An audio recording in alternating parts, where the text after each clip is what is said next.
Say just another minute or so. We'll try to start around 5:05.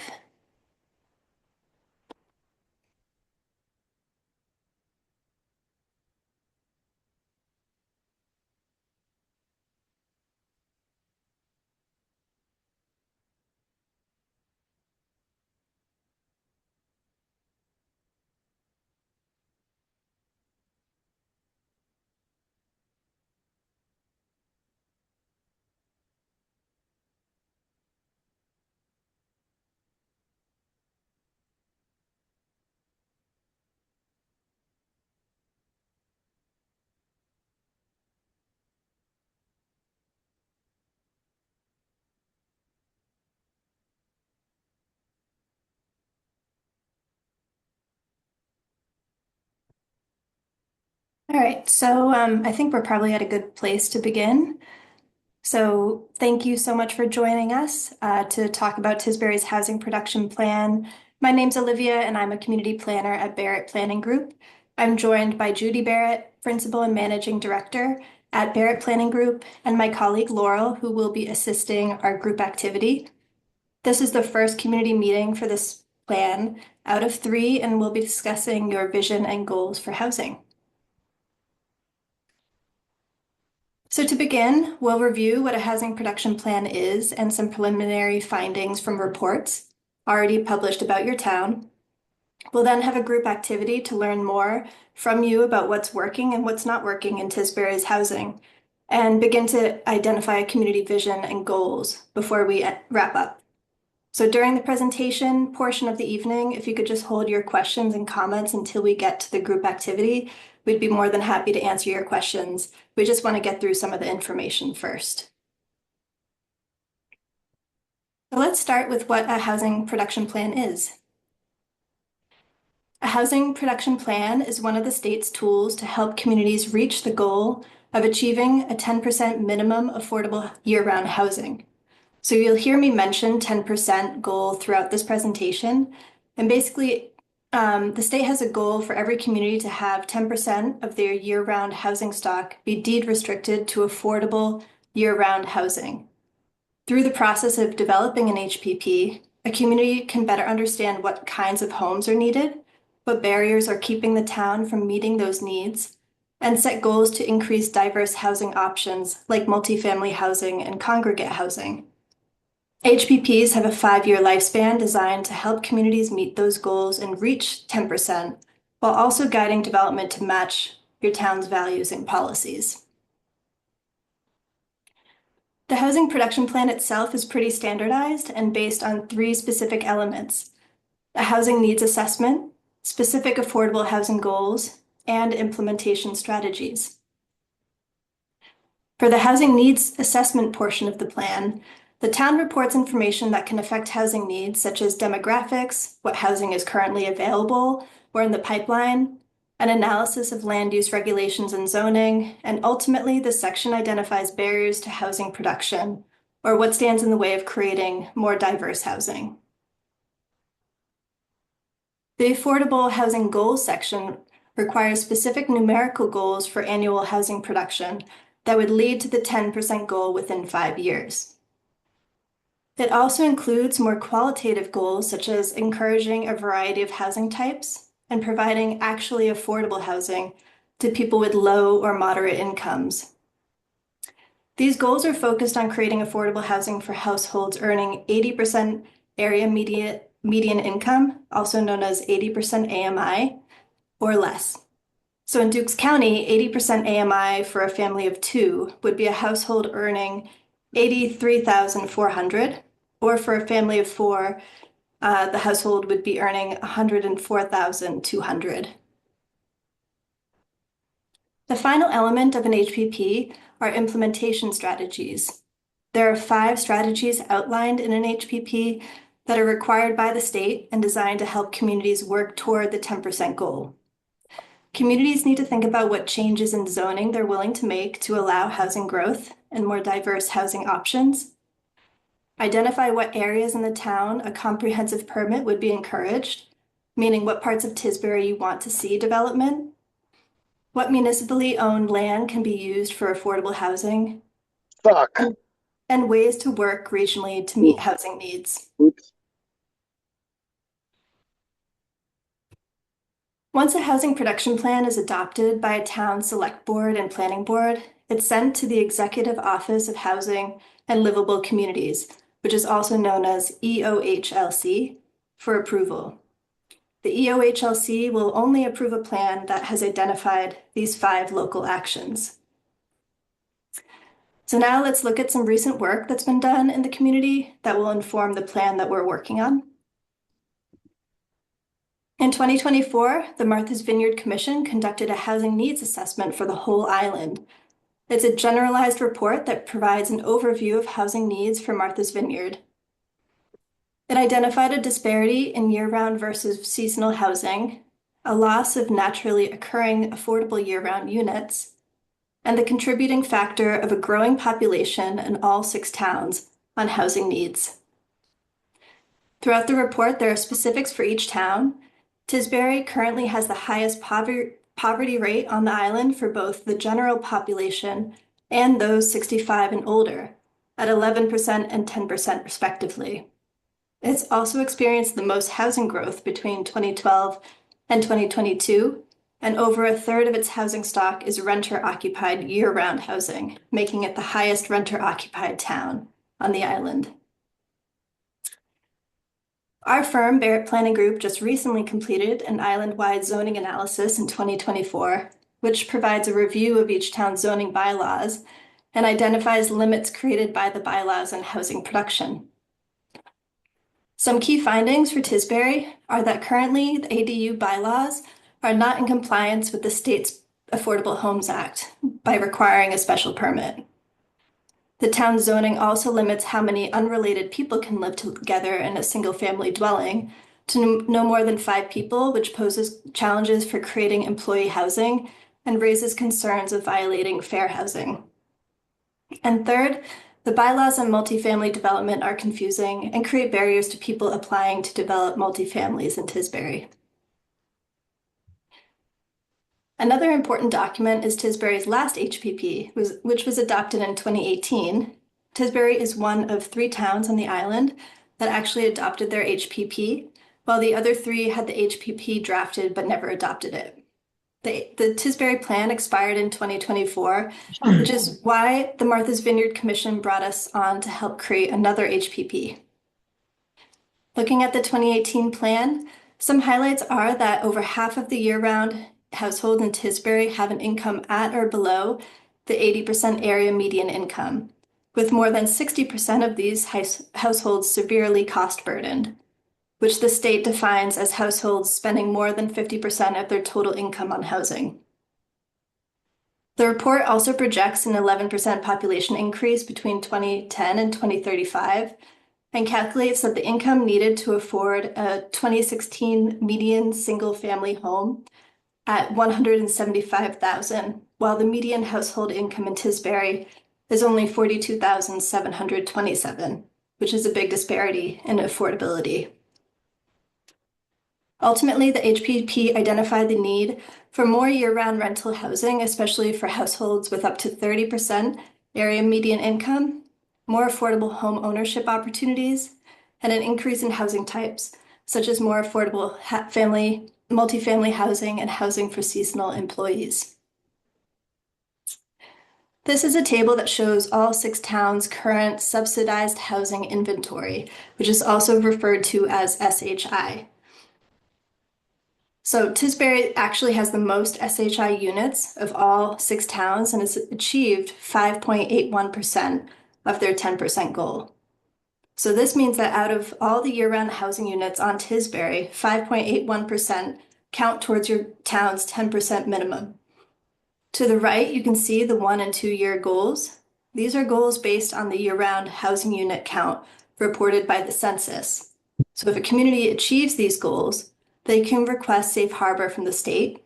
So for Tisbury, if 12 affordable housing units are created in 1 year, and they receive safe harbor, the town then has more discretion in what projects they approve and under what conditions.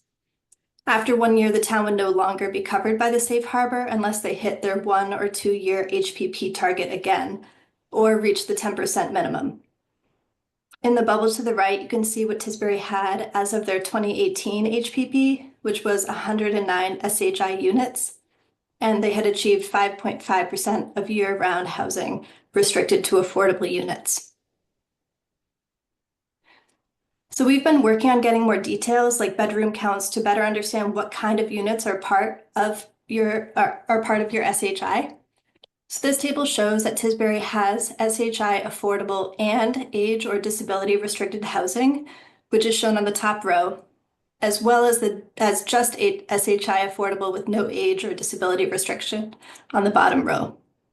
So most SHI units available are one bedroom and age restricted. There were also 10 units we didn't have bedroom counts on for yet, 8 of which are from the Department of Mental Health group homes, and 2 are part of a project that we're waiting for more details on. So I wanted to kind of go through how the 10% goal is calculated. The decennial census is done every 10 years, and one of the data points that's gathered is how many year-round housing units there are in each town. So in 2010, Tisbury had 1,965 year-round housing units. This number is used for the following 10 years in calculation of what percent housing is affordable. So in 2018, for the previous HPP, they used the 2010 number as the denominator and the 109 SHI units as the numerator, which brought the percent of year-round housing stock to 5.5%. Tisbury now has 5.81% of affordable housing, which was calculated using the 2020 number, which is 2,360 year-round units, and a total of SHI units of 137. So you can probably see how the percent fluctuates as more housing is developed. So creating a robust subsidized housing inventory can help stabilize this. So before we start our activity, I'd like to open up the floor to any questions. I know that was a lot of information. Oh, Olivia, this is Victor. One quick question. The 5 functions that you showed that were the state-approved functions that were allowable, are those of can other activities that produce 80% AMI housing be included? Yes. Yes, you can Thank have, you. and most plans do have lots of different ideas. Yeah. We just want to make sure everybody understands the plan has to include something for each of these 5, and then Yeah. everything else you're doing is gravy. Okay, thank you. No problem. Great question, Victor. Thank you.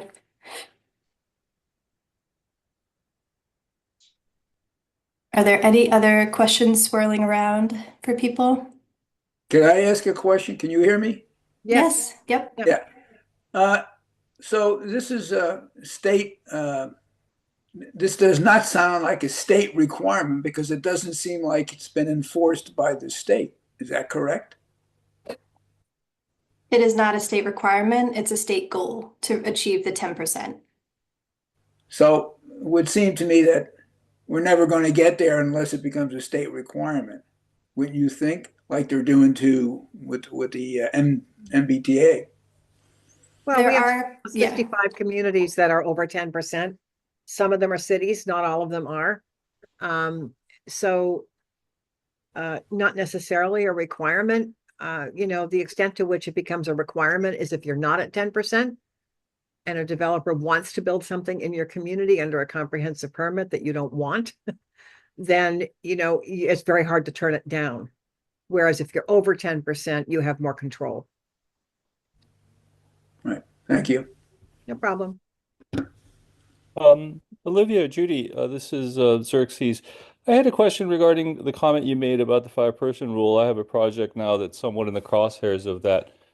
Could you expand a little bit further on the issues with it, or potentially just give us a little bit more information and background into why that should be changed? Well, if you limit how many unrelated people can live in a single family dwelling, you're effectively limiting who can be there. And so if you have employee housing, which maybe you have a residence that could support 12 people, you could only actually have 5 people. So it's reducing the number of people who could be housed effectively. Understood. And is that a recommendation of the Barrack Group to try to change that to meet, more fair housing issues with regard to how that conflicts? Or could you give us any information on how those two issues correlate? Well, I think we're going to be looking to your community for some direction on that. Okay.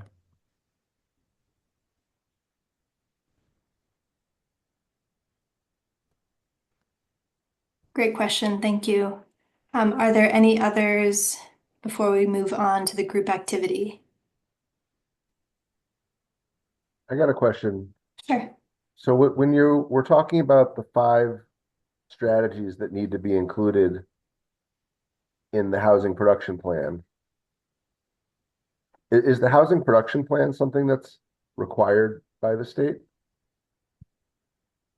No, Okay, it's not required. It's encouraged because if you are making steady progress toward that 10% minimum, then you have ostensibly more control over the comprehensive permits that may come into your community should an applicant decide to request one.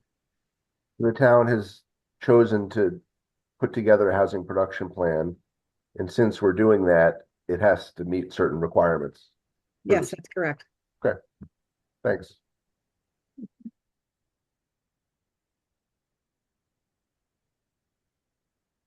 Any other questions, I guess, before we jump into? I have a question. Yes. As you've gone to other similar communities, have communities of our size, and everybody's different, what is the success rate in getting these plans approved as you've gone from place to place? I mean, does almost everybody find a way, or relatively fewer? No, I think most communities we've worked with, I actually can't think of one. Maybe one. Most of the ones we've worked on, the community adopts the plan. That's, I don't think, the important question. I think the important question is, are they implementing it? I see. That's the more important question. Understand. Elaine, I think, has her hand up.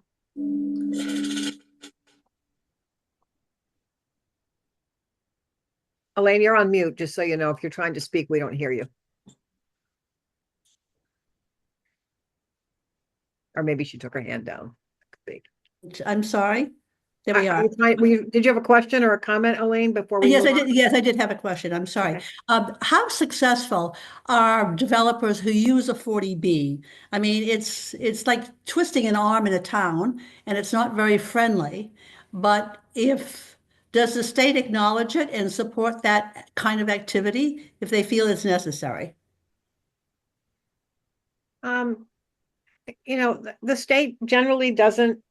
Well, the state's role is really as a gatekeeper, if you will. So the developer doesn't get in front of the town without a pre-approval process with the state, with a state housing agency. So they are generally loath to turn down what's called a site approval or project eligibility letter because they're not a permitting agency. They're simply trying to make it possible for a developer to come before the town. So once in a great while, one might be turned down, but as a rule, you have to understand the housing agencies are in the business of seeing housing built. So that's kind of the perspective that they operate from. Okay, maybe I didn't ask the question correctly, but if there is there enough support from the state to enforce a 40B? Well, 40B it's not an enforcement issue. You're not required to be at 10%. It's that if you are at 10%, you have more control over the permitting process. That's the issue. So, if a developer is unhappy with a board's decision and it goes to the entity that hears appeals, which is called the Housing Appeals Committee, more often than not, the developer, is going to prevail in some way. Okay. More often than not. Okay, that's great. Thank you for the explanation. Yeah, no problem. So Olivia and Laurel, why don't we move on then to your activity that you would like to do? Yes. Let me pull that up.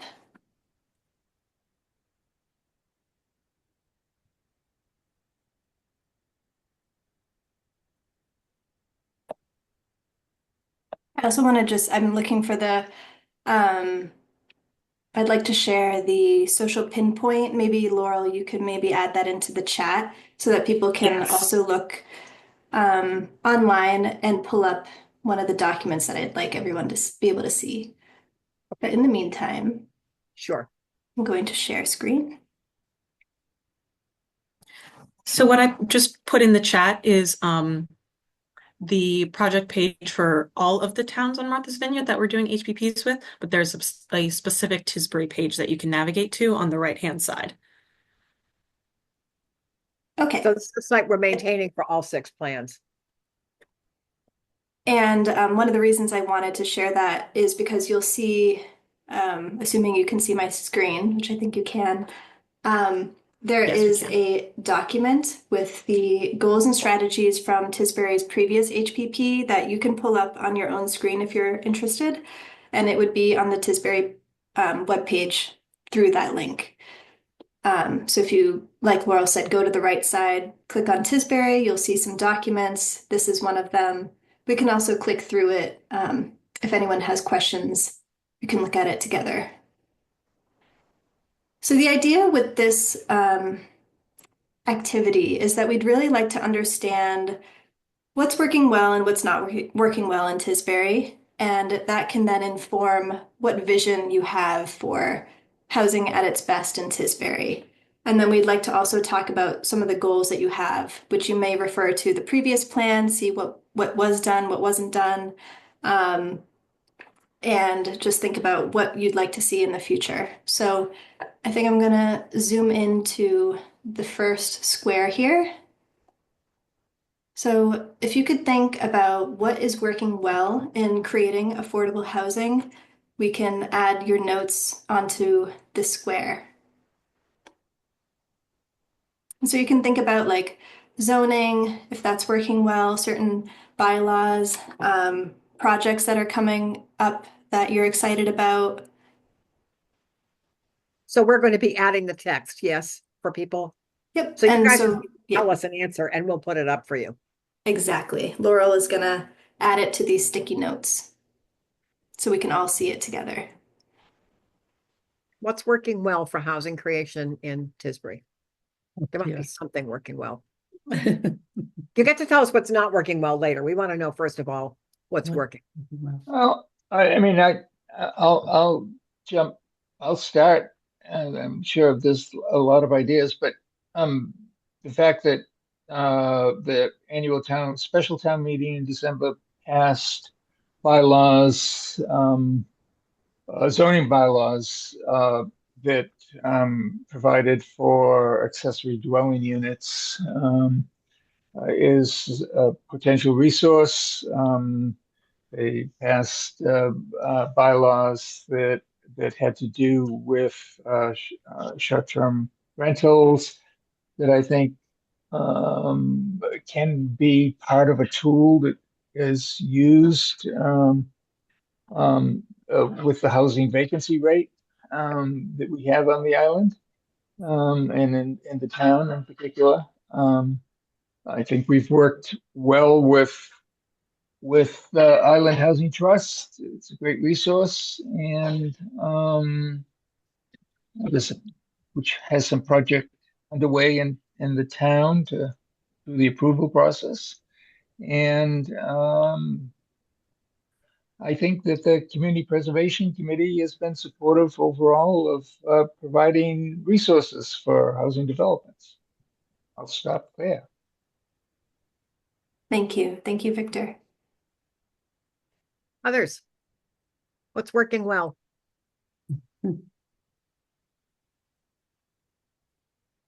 Having a new master plan is a good step. Finishing the master plan?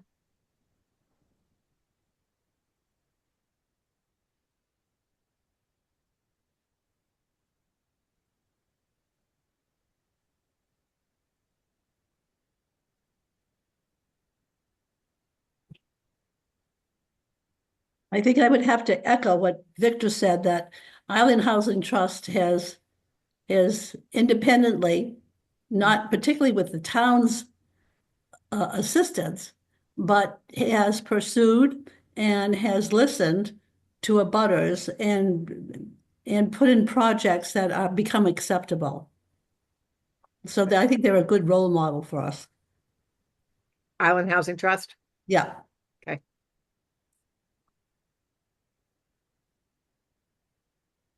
Okay. Keith McGuire has a hand raised. I think, Keith, go for it. Hey, I work at Island Housing Trust, but I do think the bylaw, the multifamily zoning bylaw that has allowed us to build, for example, on Greenwood, 6 apartments or 3 duplexes on an undersized lot. I think it's a successful project. 6 families have been able to buy their homes and live there, and it hasn't been unduly. It hasn't. I don't think it's. I think it's considered a success in terms of matching the density in the neighborhood and providing homes. And it's also a similar sized project happened on Lake Street, and that was with the existing zoning laws, which so I think that's a great law. We didn't have to do 40B or anything, and we were able to have a little bit more density in the neighborhoods where it was appropriate. And I think they've both been very successful projects. Thank you. Other thoughts?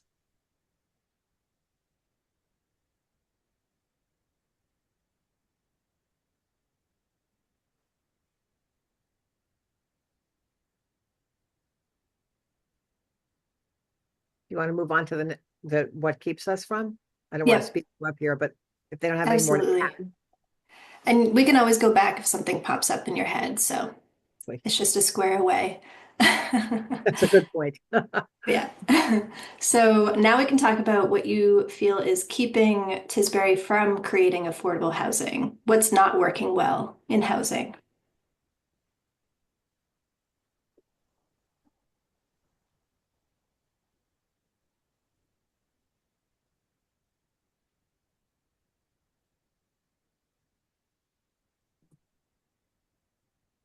You know, I'll jump in with a couple, but one is the amount of private roads in the town that are dirt and et cetera, that I believe the bylaw either prohibits or limits the ability to increase density on land on those roads, and those roads represent the majority of roads in.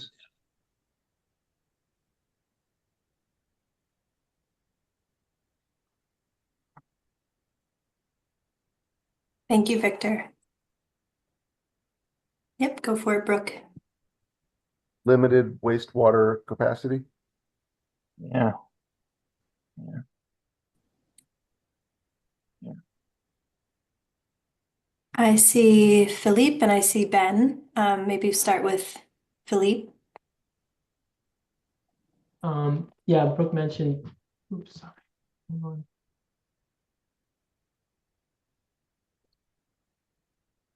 Brooke had mentioned infrastructure. Oh, I was going to mention infrastructure, but certainly sewer is a big consideration, or lack thereof, I should say, and town water as well.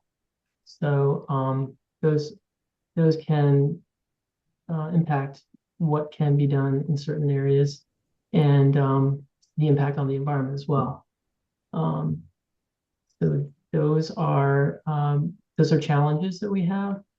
I think the enormity of the problem also really requires greater sophistication when it comes to financing and funding projects like this, because it's becoming more expensive. The need is becoming greater, and yet we still maintain really the same level of revenues at the local level that we've had for probably the past decade.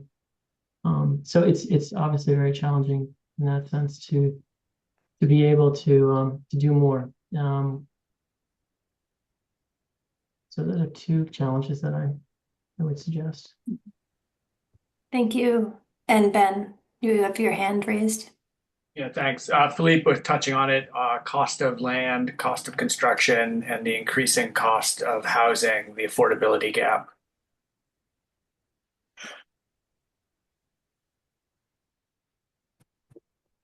Thank you, Ben. How about Elaine? I see your hand up. Yeah, in reference to that, our process of getting these projects done takes a very long time.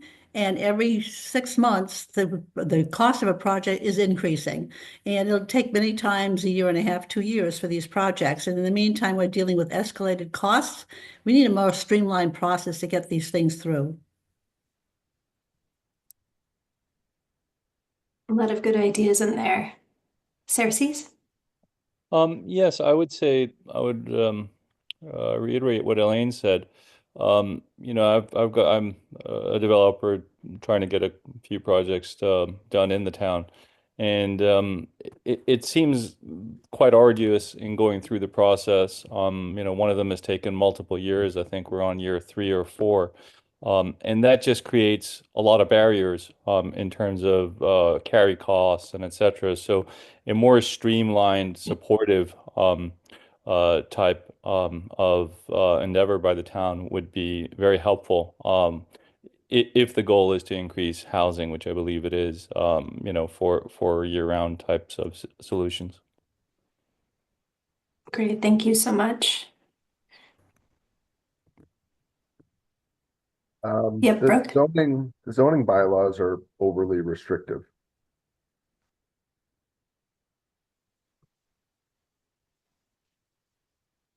And so do you want to maybe expand on in what ways they're restrictive?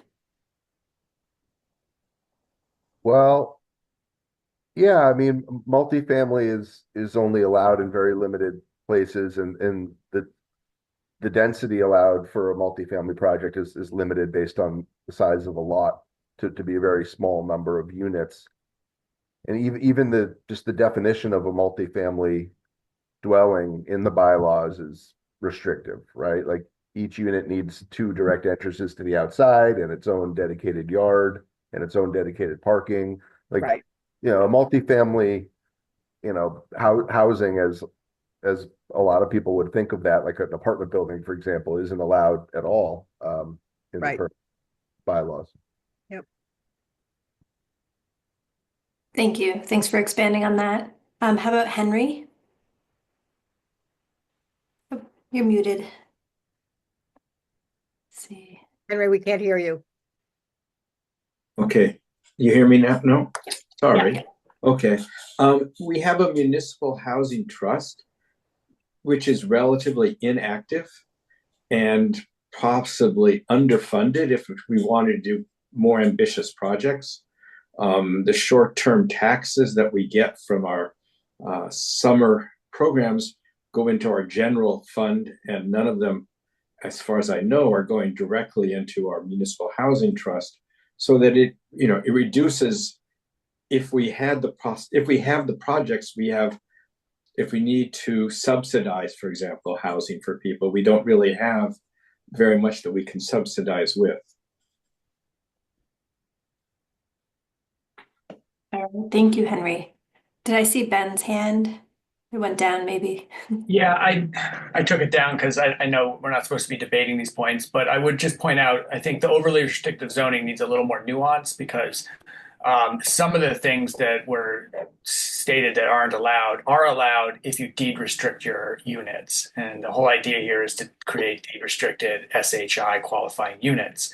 And our zoning does allow for that production. So you can waive a lot of those restrictions if you're building that SHI qualifying units. So by putting further restrictions, you free yourself from some of the restrictions. No, the restrictions are waivable if you're producing deed restricted AMI qualifying units, right? And that's the whole point of The restrictions are waivable if you place additional different restrictions. Deed restrictions. Yeah, deed restrictions that qualify those units to be placed on our SHI, which is the whole point of the housing production plan. The housing production plan, although we should account for other types of housing development, the focus is those deed restricted units to meet the state's 10%. Now, we can argue the the antiquated 10%, and does that really satisfy the overall need? But I just wanted to, there's a nuance to the zoning. How about Philippe? Yes. So I'm a little late, but I'm hoping that this HPP is not going to be solely focused on SHI units because the need here on the island is much greater than 80% or less their median income. We know that, we've seen that, it's increasing. So I'm certainly hopeful that that is going to be a consideration. I think another 10% is really needed for 80% and above. And that work's been done. It's challenging, however, because the funding typically isn't there. So as Henry alluded, we need to find different sources of funding in other communities.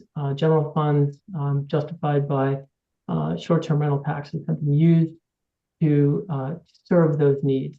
With the ADUs coming on, I think there's a tremendous amount of potential to really address the needs of moderate and middle income residents here on the island. I would, in terms of the zoning, encourage people to read the first couple chapters of Ezra Klein's new book called Abundance. Yes. I think it does a good job of really summarizing what we're up against. We've done a lot of important work in terms of environmental protection. We need to continue with that. But at the same time, we need to really expedite what we want to see. We have a very cumbersome process here on the island, which is unique and is important for various reasons, but we still need, I think, to challenge ourselves to better understand how we can expedite projects that do meet the SHI requirements and others, as I was just mentioning. So that's all. Thank you. Thank you for mentioning that book. It's fabulous.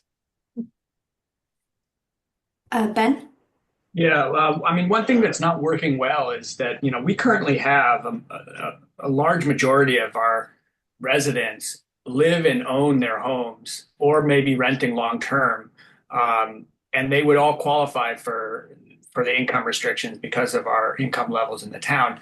But when those homes are sold, we lose them in the year-round market. And I think that's something that we have to address in this housing production plan, is not just housing production, but housing preservation, because we already house a significant amount of our population that would qualify to live in an 80% or 100% AMI below, and that already have housing.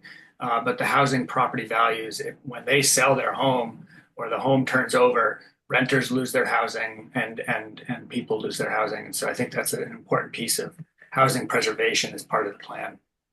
Thanks. Thank you. Thank you. Keith? One thing is that the market is skewed, right?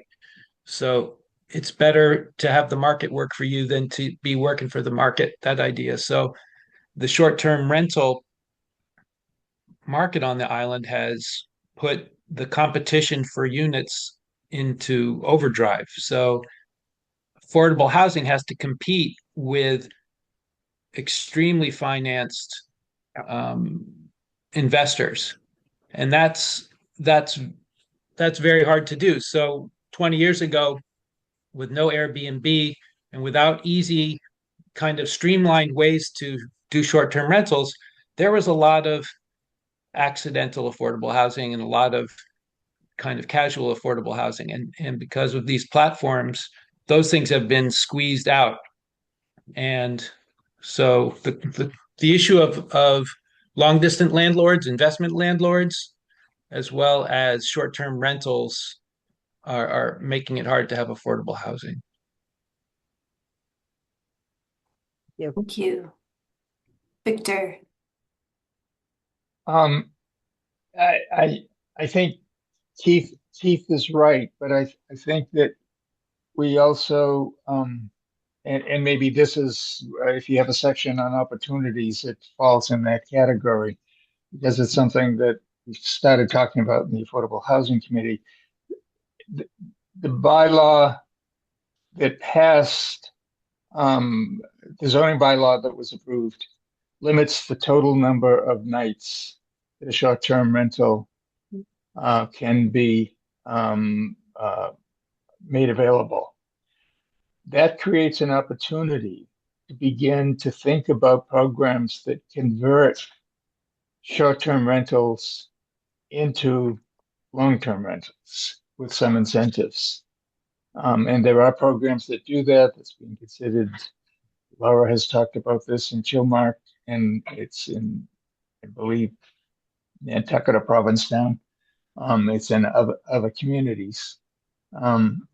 So we need to be able to think overall how or if there are incentives and or it can take two or both forms. One can be incentives to owners to use what were short-term rentals or vacant properties for long-term rentals, and or a second subsidy to renters who meet the 80% fall and meet the 80% guidelines.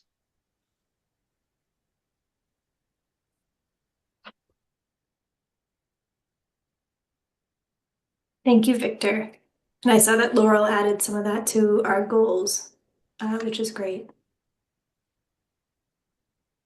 If I may just add just some clarity on bylaws that are geared towards business type workforce housing and congregate living. I think a lot of businesses are really having a tough time with regard to providing housing for their staff, and it's created this issue across the island, and they've kind of had to try to address it in various ways, but I think the bylaws are actually kind of not addressing that need. So, any type of clarity or addressing that need is probably would be well received in increasing that quotient for the island. Thank you.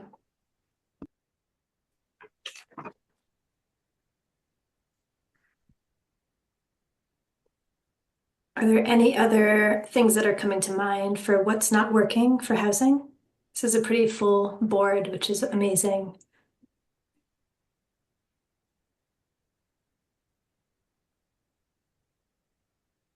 Okay, well, we can I want to go on. I want to go back real quick to the what is working and just say that I think the planning board has been concerned and focused on this. The Affordable Housing Committee has been active over the course of and more focused over the course of the last 2 years. And I'm hopeful that the new town administrator and some of the select board members have a rejuvenated interest in this area. So there's some I think more in effect a growing number of champions for this to do something.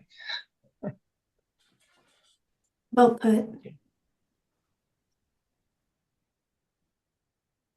All right, well, just like what Victor did, we can always hop back to not working well, but we can also move on to talking about a vision.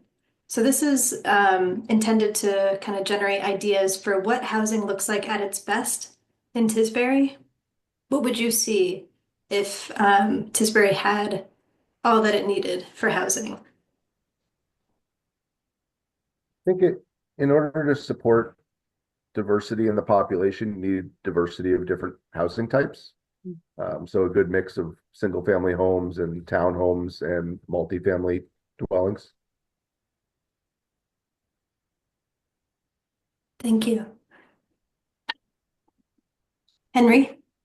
I think that somewhat what Brooke was saying, that we have the capacity with State Road, if we had additional septic, of building attractive apartments that could in fact house, many people in, I think we have bus service there, we have stores. I mean, it really is possible that we could build, more units in that way. I think that would be wonderful for the island and for Tisbury. Thank you, Henry. I see Ben's hand. Yeah, I think it's not just about housing, it's a balance, amongst the infrastructure that the town has and can afford to have, and the environment. We talk about, the lack of sewering. We know that all of the sewering capacity expansion that we have in the works is really going towards removing existing nitrogen from existing uses, right? It's not going to be able to fill the needs that have been discussed tonight for additional housing. And so I think, understanding the environmental limits to development is going to allow us to right size how much housing Tisbury can maintain. Thank you, Ben. Any other ideas for what housing would look like at its best in your town?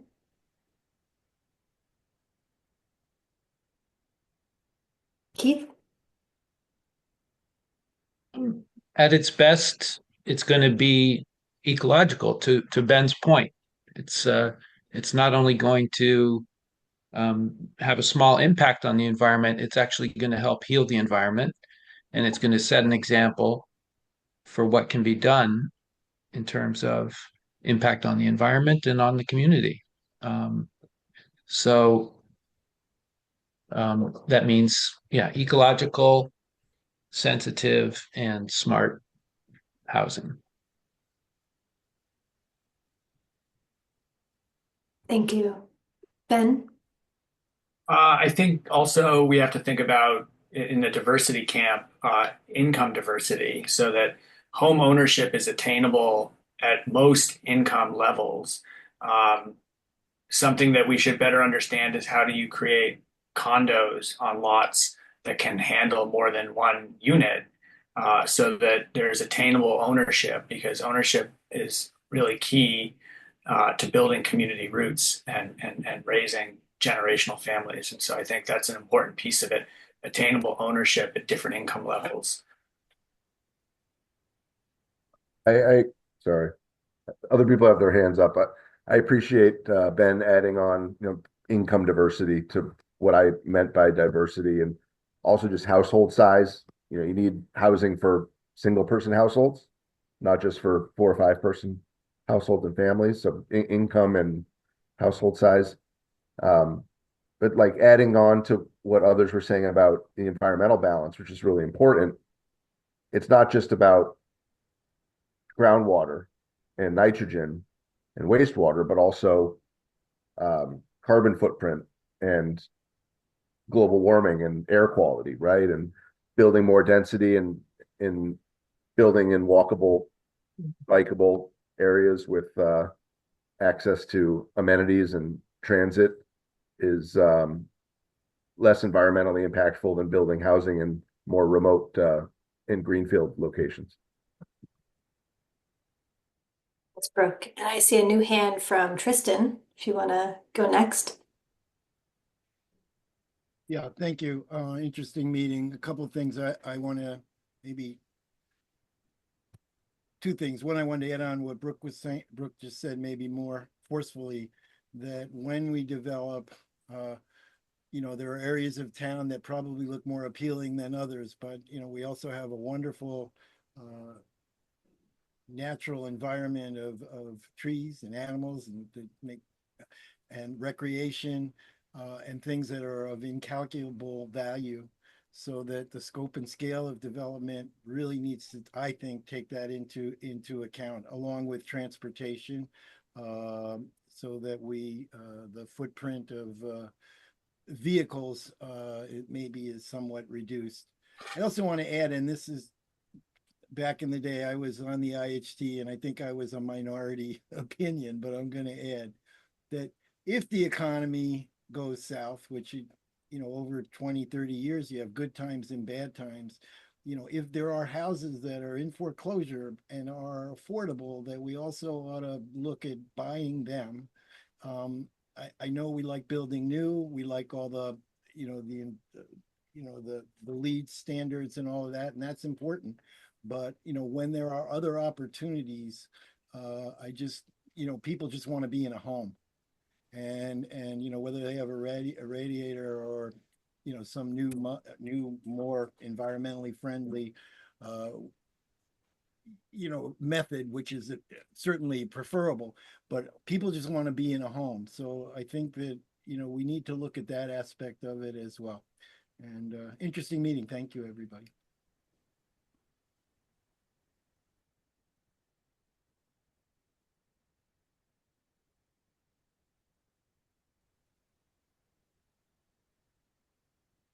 Thank you, Tristan. Were there any other hands or ideas?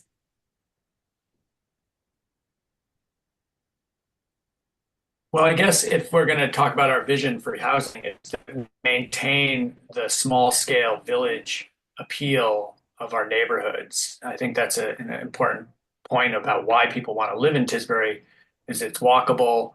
There's a scale to it. People usually know their neighbors. There's a rich community, and Tisbury still has the largest year-round population of all the island towns, and it's something that we should work hard to protect.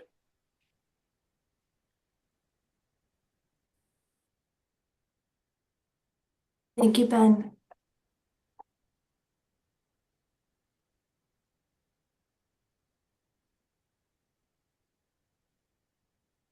A lot of great ideas coming out. Okay, so if you have any that pop up, we can go over to the square. I think we'll move on now to some goals, how we can achieve our vision.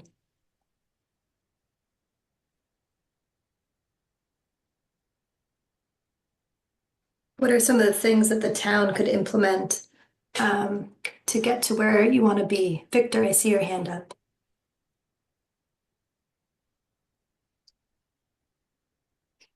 Victor, you're on mute.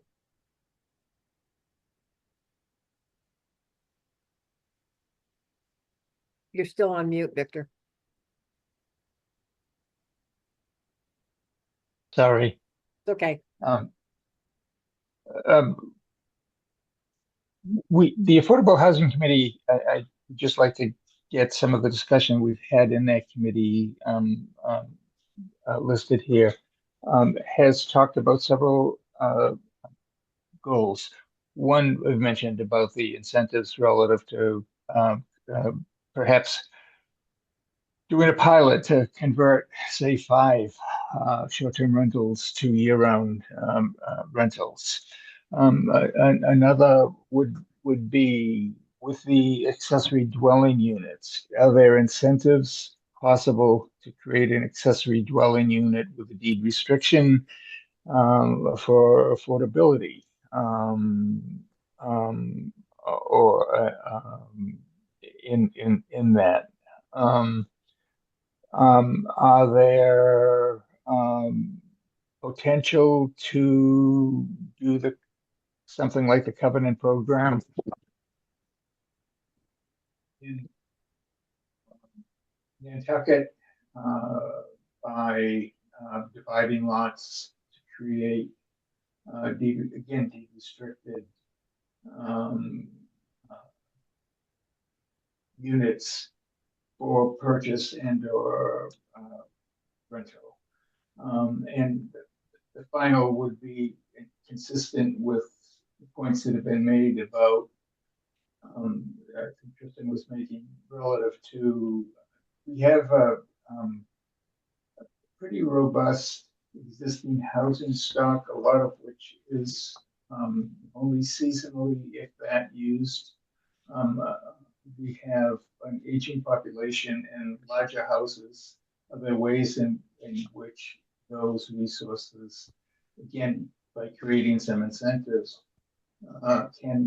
can be used? And the incentives, by the way, don't always have to be through the trust, although I think that Henry's point about the trust, I totally agree with. It needs to become more active. The incentives can also be by using the property tax, applying the property tax exemption, resident exemption to beyond residents to create um, the kind of units that I just referenced. So using the property tax exemption in a creative way as an incentive.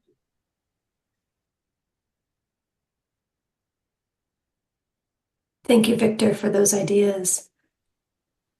What other goals can we come up with for achieving the vision that we were discussing?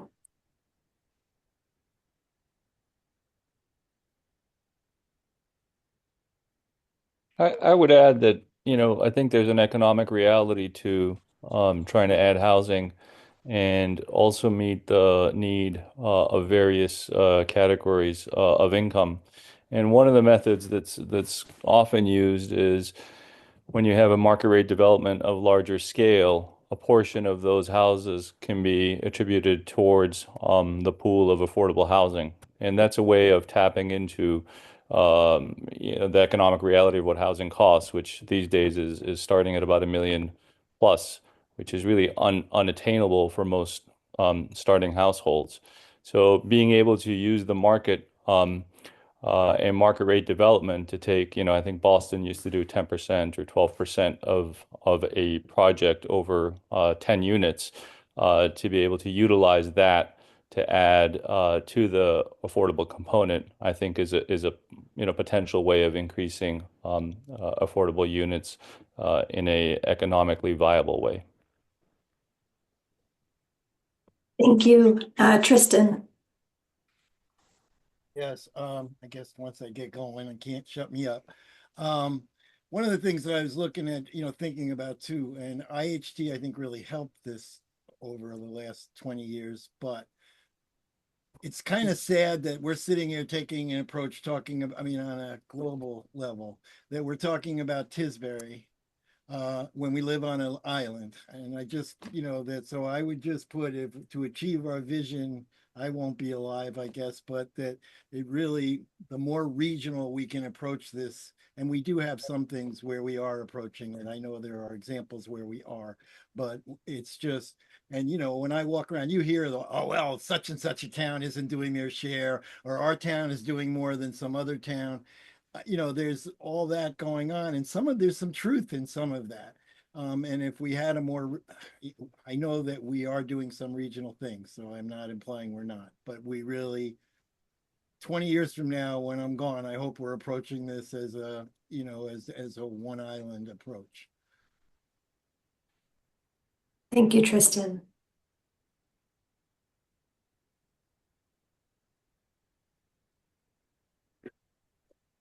Any other goals that you'd like to add to our board here? I would just also just all the ones I mentioned have been talked about in the housing committee. Not necessarily a primary focus, but they've been referenced. Two additional ones that have also been talked about and referenced are non-conforming lot use and particularly the potential to do prefab small houses, tiny houses. Either on non-conforming lots or potentially on as ADUs.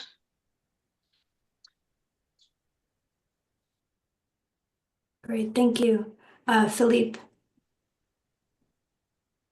Yes, so in terms of achieving the goals, I keep going back to necessary funding and the housing bank bill, which we are continuing to work on, would create a flexible source of local funding from a real estate transfer fee.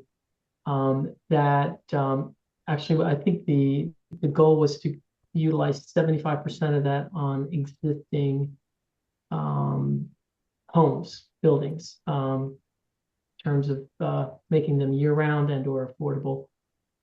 So I would suggest including that.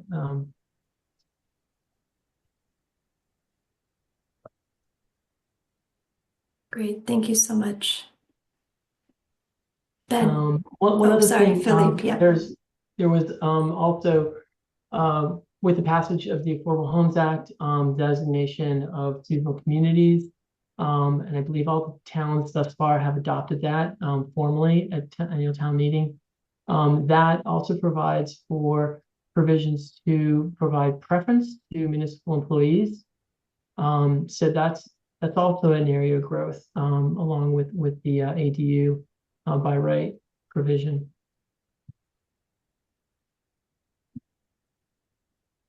Thank you, Philippe. How about Ben? Yeah, I mean, I think to achieve our vision, I think we're going to have to do the hard work of being proactive about site identification and partnerships that balance the needs of the town and the community with the needs of developers. It's harder work. You're talking about private property in a lot of the ways because the town is limited in the properties that it has. But a proactive approach is the only way we're going to achieve some of the balance that we need between preserving what we have and building the new housing that we need. So I would also add that, in those incentive structures, in the housing bank, we're talking about how do we keep a lot of the housing that we already have that is housing year-round regular islanders, but the property values are at such a level that when they go to sell those homes, we lose that stock. And so I think strategies around how do we protect that existing housing becomes really critical. Otherwise, we're on a losing slope no matter how much we add. Got it. Thank you, Ben.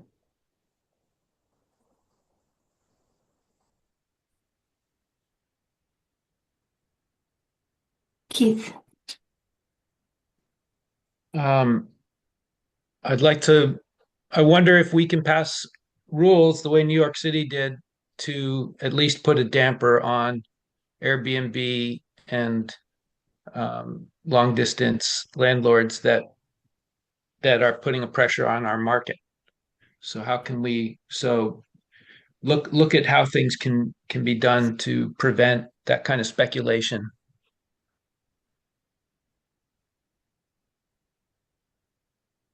On that last one, Keith, I mean, I think the bylaws that were passed at the last town meeting in December and are awaiting final approval at the AG's office are going to show us how those restrictions, will work. How are they going to, one part of the short-term rentals is that towns are getting a lot of revenue now from short-term rentals. And so, we're going to have to balance the restrictions, alongside the revenue that we're getting. And so I think we'll probably be revisiting short-term rental bylaws in the coming years as we see how it plays out and adjusting the numbers. But yeah, I realize some people, there's a tradition of people, renting their house out in the summer and staying with their friends or something and making a little money to pay their mortgage. I understand there's kind of a tradition, but I'm not as worried about that as I'm not worried about that at all. I'm worried about warehoused properties. And so. Yeah, I mean, I think the bylaws that we wrote that hopefully will be approved are aimed at that very sort of balance between the historic use of our properties as side incomes versus turning them into completely commercial operations.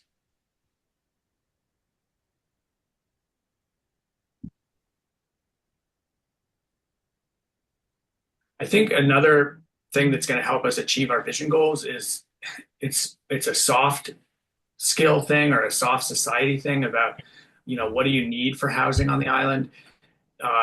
The island, even though Tisbury is fairly dense, we're a rural island, and that sort of requires a different type of living.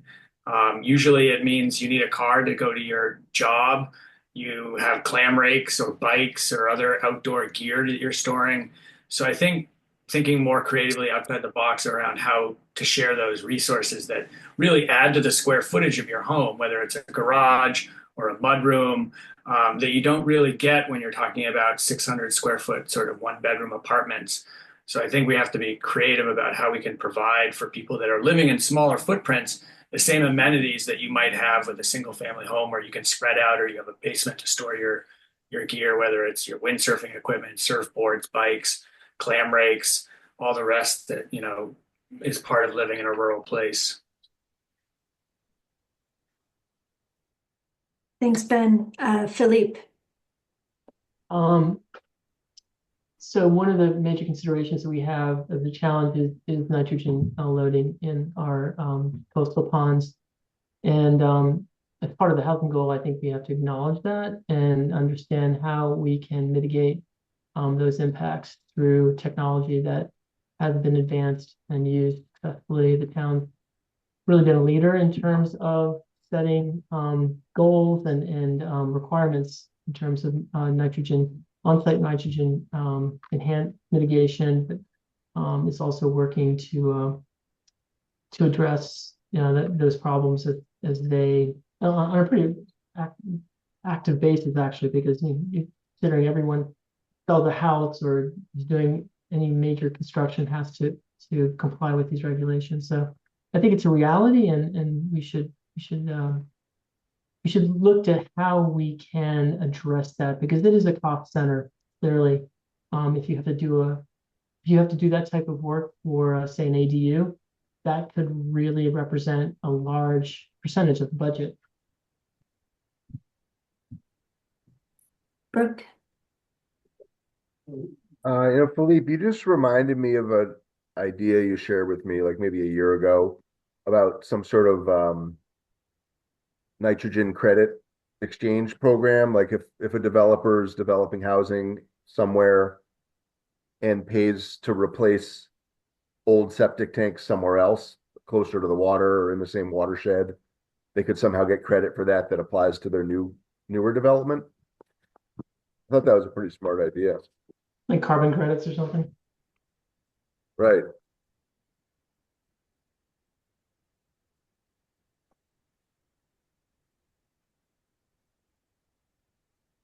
Thank you. Are there any other goals that you can think of? Got a pretty robust board going. Laura. Under the nitrogen piece, I'd like to see added join the other towns in Barnstable County to advocate at state level for an increased array of nitrogen mitigation tools. Vermont recognizes composting toilets and urine diversion systems for nitrogen credits, and Massachusetts is not yet recognizing that. Barnstable's doing a lot of work to try to get that recognized at state level, and I feel like if our towns joined the effort with Barnstable, it would help move that. It would help advance those approval of those technologies for credit much faster at state level. Thanks, Laura. Tristan, I see your hand up. Yeah, on that topic, that when the rental assistance thing, the bill came through for the money, Senator Sear and Representative Fernandez, got this thing where the towns could join on in a bank, to a wastewater bank. I forgot the official name of it, which would help. It's the Cape and Islands Water Protection Fund. Is that what you're referring to, Tristan? Thank you. Yeah, thanks, Laura. I'm old, so I forget stuff, but yeah, that's the name.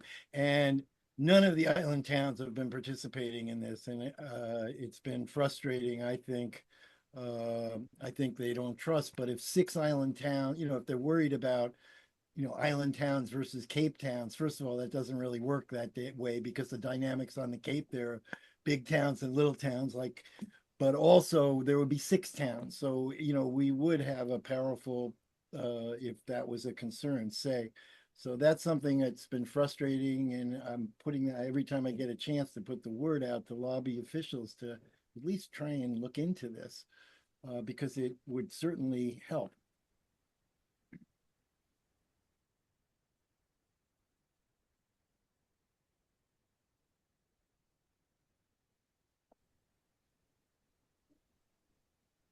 Oh, Ben. Yep. Yeah, I just wanted to help for that question that Tristan was asking. It's not that the towns don't want to do it; it's that the towns haven't been able to do it because they don't have approved CWMPs or CWMP 208 equivalent plans that you need to qualify. That's So Oak awesome. Bluffs is the closest they have an approved plan. So, and then it's just an act of your select board.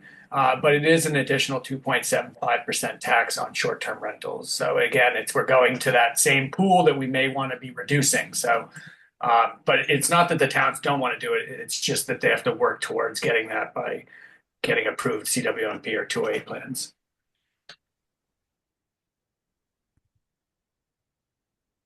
Thank you, Ben. Laura. Can I ask I mean, I'm not a Tisbury resident, so this may be a moderately uneducated question, so forgive me. But I know Provincetown increased the height allowances in town that allowed vertical, like going up. And I don't know, Ben, I saw you just unmute. You can probably answer this as to whether Tisbury's looked at that or if that's something that you guys are considering. Currently, Tisbury has the most flexible height restrictions on the island. It's 35 feet across all our districts except in the coastal DCPC. And then there's roadside district DCPC rules that, you have to limit as you get closer to the road. And that's not even a pitched roof, that's a flat roof. Also in the waterfront commercial district, we measure that height restriction off of the first floor. And so as you have to elevate for FEMA, you're not locked into grade measurements. You're actually able to measure off the first floor, which increases with FEMA. So from a height perspective, Tisbury is probably the most lenient town on the island.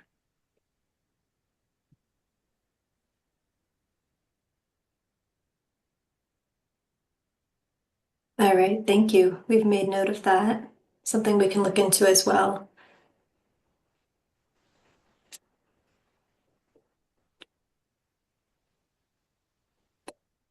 I'd say we've done a pretty good job. I think it might actually be a good time to start wrapping up. So you can see that you've all created some really great ideas. We'll be referring to these notes as we go through those three elements. They're going to be really important as we do the work that we have ahead of us. So thank you so much for all of your ideas that you've shared with us. And feel free to email me with any more information that you think of, if you do, and I'll drop my email in the chat. Let's see. Can I interrupt you and ask a question while you're looking for what you're looking for? Yeah. How many of you joined this meeting via the link that's on the project page versus a link that may have been shared with you by email? Can I just see who got here by the social pinpoint site for the project?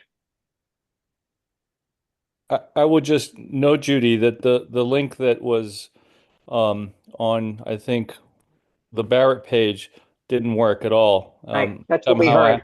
Okay. Somehow I had to coax copying a password, and unbelievably it worked. But I don't think anybody else would have been able to figure that out. So thank you, because Laura had sent me a message in the middle of this to say we can't get in, and so we'll sort it out. But I just wanted to get a sense of how you guys found us this afternoon. So, I got on the flyer posted on the town website, and that link worked. Yeah, the link on the flyer. Interesting. Okay. All right. Well, thank you. Helpful feedback. Yeah, we'll definitely be looking into that because we have 5 more. So we want to make sure we don't have this issue. Okay, so we shared the project page, which I think all of you should save so that you are able to keep up with everything that we're doing, know when we have the next 2 meetings. The next one will be in May, the following one in June, and the goal is to wrap all this up by the end of June. So that's kind of our timeline. So I guess, Judy, unless you have anything to add, I think that we're ready to wrap up. Oh, Laura. I Yep. have I a think question Laura's- because I got a text about somebody who couldn't attend asking me about the recording. Will the recording be posted to the Pinpoint site under each town so folks can just go there and access recordings for their towns? I think that's a capability of the site. It's kind of determined on that, but we'll definitely try to. Great, that would be super helpful. And then Look I would into just, it. thank you, great. And then just let me know and maybe let the town know as well. Okay. Absolutely. Thank you. Ben, yep. Yeah, there was earlier on we had talked about potentially site visits or town visit, or more like a town visit. Has that been scheduled yet, or is there any upcoming meetings that we should know about? So we're gonna do kind of like an internal site visit where we just take a look at some of the sites that we've been collecting from the towns that are recommended that we take a look at. That is where that stands, if that answers your question.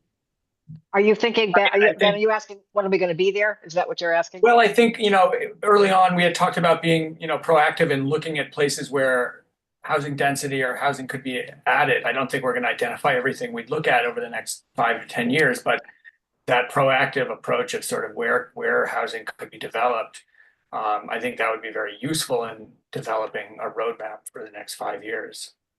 Yeah, we have to do Absolutely. that. Sorry, Olivia, Yeah, go ahead. that's definitely on our agenda. So if you have any that you'd like to share, my email, Laurel, thank you, is in the chat. So you can send me some of those ideas for sites for us to take a Yeah, look I mean, at.